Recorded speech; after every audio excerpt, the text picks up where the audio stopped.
ما gudaha xisbiga mucaaradka wadani uu horreyn ku soo dhawow hadhownaag waandhawe in su'aasheeda koowaad aan jeclaysteen ku weydiiyay waxay tahay bararto waxaad sawir guud naga siisaa muuqaalka guud ee xaaladda Soomaaliland waqti xaadirka tawul laakiin liidata maanta Soomaaliland cid waliba ogtahay waxa weeyaan meeqaamkii Soomaaliland siyaasad ahaan adduunka ay ka taagneed iyo ictiraafka ay ku sii saqaysay ayaa runtii god ku dhacay aad bay taasi xaaladda ugu daran ee maanta Soomaaliland la oran karo oo runtii indhaha laga qarsan karo waa xaaladda siyaasadeed ee dalka aad bay taasi u cakrantay waana qaribantay runtii in barhadalka siyaasadda waxaad sheegtay inay qaribantay bal hadda meel taabato halkeebada oran kartaa halkaas ay liidataa markaad imaka eegto xaaladda dalka aynu ku jirro sumcad xumo Soomaaliland waxa ugu filan dal dimuqraadi ah ahayn curdina aan adduunka ictiraaf ka haysan laakiin waxyaabaha la inagu majeerto ay koob ka ahayd ammaanka iyo dimuqraadiyadda self made ka ah Soomaaliland iyadu ay dadkeedu isku tashadeen ay sameysteen waad aragtaayo tii god baa lagu riday maanta adduunka waxyaabaha ku beer la xabsan jiray ama aynu wax kaga doonaynay waxa kamid ah inaynu dal waxyaabo dalal badan oo la ictiraafsay ay sameyn kara waayeen sameeyay inaan hayno doorashooyinkiisa daba joog ahaayee uu bud dhigay uu runtii aasaasay ama uu initiative-ka iyo aasaaskooda hore fikirka lahaa cigaal marxuum cigaal Allah naxariistay riyaalna hirgeliyay dawladda Siinayo gudbay ku riday maanta Soomaaliland waxa sumcad xumo iyo ceeb ugu filan inay 5 sanadood dhamaatay iyada oo aan doorashadii la qabanin madaxtooyada haabkeedina la haynin inay saaka dawlad aan sharci ku fadhiyeen inay dalkii maamulayso Soomaaliland intaas sharci darro ugu filan waxa inoogu filan runtii dhibaato iyo fadeexad beesha caalamka Soomaaliland xageeda siyaasadda arrimaha dibadda ka soo gaadhay inay maanta Soomaaliland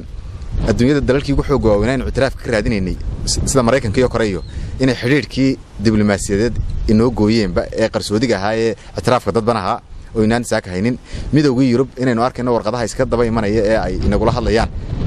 runtii waxaan ahayn dalalkaasi dalalka in caawiya dimuqraadiyadda naga taageera dhinaca kalena aynu ka sugaynay ictiraafka marka way arkayaan dadka mutacallimiinta iyo dadka waxgaradka reer Soomaaliland inay Soomaaliland xaalad quusa siyaasadda arrimaha dibadda adduunka kaga jirto way arkayaan runtii in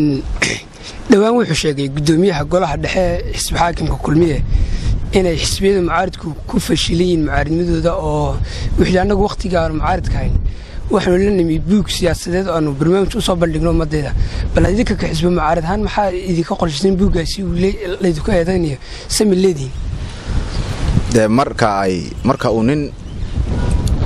dhiiri ku jira uu buug siyaasadeed iyo wax ka hadlayo waxaan u maleynayaa idinka laftiina saxaafadda adaatiin su'aalaha ku haboon halkaas kaga wanaagsan in la weydiiyo priorities baynu leenahay oo dalkeenani waxyaabo mudnaanta kala siinaya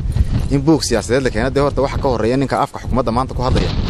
in la yiraahdo Soomaaliland dimuqraadiyadeedii halkeed ku ogtahay 5 sano madaxweyne Siinayo la doortay halkeed ku ogtahay sharciyadii Soomaaliland maanta halkeed ku ogtahay horta taasa ka wax yaroo dambe inta la gaaray horta waxyaabihii ugu waaweynaaye bilariski ama tiirarkii ku taagnaa wadankeenu ayaa runtii ayaa la burburiyay marka sabab loo gaari karo waxyaabaha yar marka dambe la qaban karo ma arkayna runtii rajo xuma dalkii ka muuqata dadkii aad buu niyad jabsan yahay waxa ogeydeen oo ogtihiin in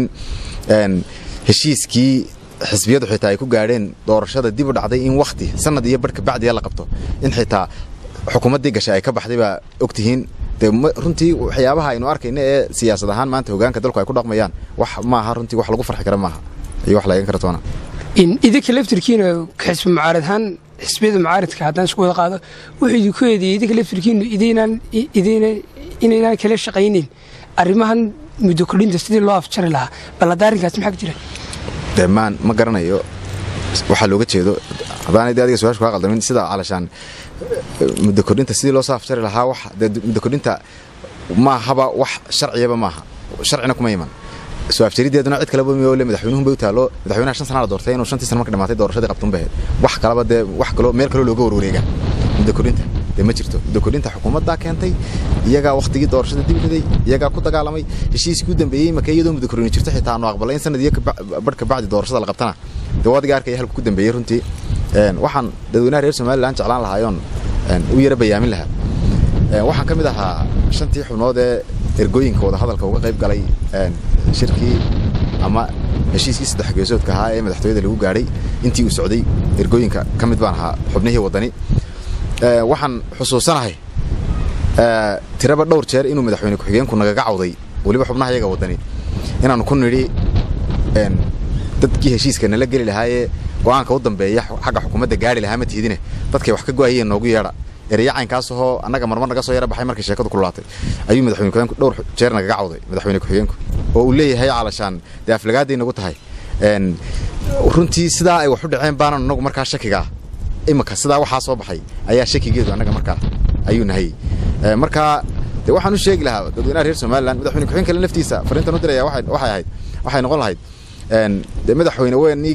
waynagii sogeyn ereyadii caynkaas ahaa ee ka xanaaqayseen dee armay kuwii maanta muuqdaano arrintii ay dhab noqotay faysal cali waraabaan maalinu TV ka hadlayay isagoo waxaan maqlayay xooga qarsoon baa jiro oo dadkan muuqdaan ahayn xoogagii baa dee arrintoodii ay dhab noqotay iyo dadkii marka horeba inay hoggaanka si dadban u hayaan lagu xaman jiray markaa dee mandated baa too waanu garanaynaa waa lagu soo doorto madaxweyne ku-xigeenkii dalkaa too aniga codkaygii xitaa ayaad ku fadhidaayo markaan codeeyey anigu adiga iyo madaxweynaha talada hayaan idin codeeyey laakiin ma arkayno ina wixii laydinku codeeyey ina hirgeliseen iyo ina xitaa hoggaankii dalka si xoogahoo tayta idinku u maamushaan annagu taasi imaka nooma muuqataba marka haddii ay hadalladaasi maalintaa dhib ahaayeen oo idin damqayeen dee madaxweyne ku-xigeen hirgelinteedii ayaa laydinka fadhiyaa waa kii gudoomiye ku-xigeenka xisbiga maalin dhowta sheegay oo ay ka yar cabanayeen qolada kulmiye ay lahaayeen madaxweynuhu aflagaadeeyey hadalladiisii waxaa ka mid ahaa xirsi iyo madaxweyne ku-xigeenku way nagu hor dhaarteen waa runtiisa waan joogay waxay ku dhaarinayeen heshiiskaa inay hirgelin doonaan marka dee waxaanaan kala garanayn inay iyagu munaafaqadaynayeen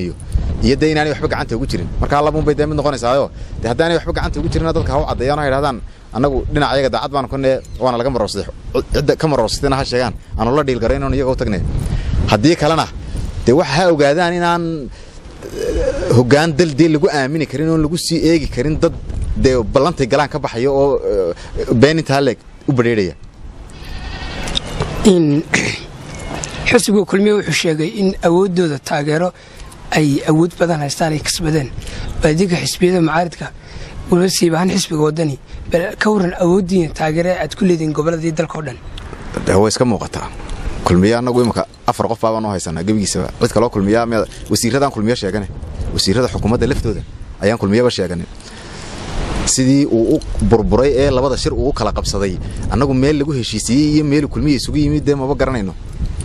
madaxweynahan soo hadal qaadin markuu hadlayo qodbadihiisa aanu kulmiye ku jirin madaxweyne ku-xigeenka aanu ku jirin muuse biixi iyo maxamed kaahin iyo jaamac shabeel iyo xasan saciid baa imika kulmiye loo yaqaana cid kale oo kulmiye ku abtirsataaba xafiiskooda orday imika idinku taga ilaa waanagii kulmiye ahaan jiray idinka ogaa sida kulmiye markuu kulmiye ahaa uu jiri jiray xisbigu sidoo ahaan jiray idinka ogaay marka annaga idinka xafiiskayga yimaada iyo dadka afka xisbiga ku hadla afka xisbiga kulmiye laakiin imika 4 qof waxaan ahayn oo ku hadla iyo cid kale oo ka ag muuqata lama arko xukuumaddii bay kala tageen marka wallaahi ma jecliba inaanu nimanka horfariisigoodii baan anugu oomeynana inaanu hor fadhiisanay oonu wax la galay waayo waxba gacanta uguma jiraan intay saaxadda siyaasadda ku soo noqonayaane dee iyaga laftooda mushkilad baa ku dhacdo waanu u garaabaynaaye dad xun may hayne laakiin intay saaxadda siyaasadda ku soo noqonayaanay hoggaanka iyo xisbigooda meel fiican uu fadhiisto u helayaan inay nimankaa cidi ku lugodo maahaba anu dadka saa aaminsan baan ahay baa anugu